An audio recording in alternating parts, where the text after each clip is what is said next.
พิธีเซ็นสัญญาสัมปทานสร้างตั้งโรงงานต้มเกลือด้วยเครื่องไฟฟ้าอยู่บ้านบ่อเมืองทุรพมแขวงเวียงจันทน์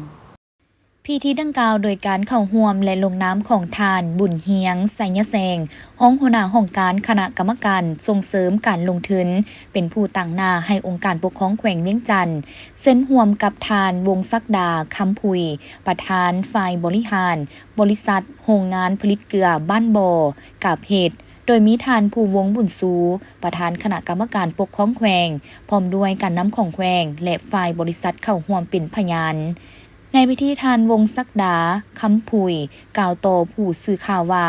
หลังสำเร็จการเซ็นสัญญาครั้งนี้แล้วฝ่ายบริษัทจะได้สุ่มใส่สร้างตั้งโรงงานให้สำเร็จและให้สามารถต้มเกลือแบบทันสมัยต้มเกลือด้วยเครื่องไฟฟ้าในเดือนพฤศจิกายนปี2026นี้และจะสามารถผลิตเกลือได้56ต้นต่อมือเพื่อเปลี่ยนแทนการต้มเกลือแบบเก่าคือการต้มขี้เลื่อยและตากแดดซึ่งสามารถผลิตเกลือได้เพียง17-20ต้นต่อมือทานยังให้ฮู้ตื่มอีกว่าหลังจากมีผลิตภัณฑ์เกลือที่ได้จากการต้มด้วยเครื่องไฟฟ้าซึ่งเป็นเกลือที่มีคุณภาพตามมาตรฐาน ISO 22000 GHP HA CCP แล้วทั้งบริษัทจะส่งผลิตภัณฑ์เกลือดังกล่าวไปขายอยู่ต่างประเทศตื่มอีก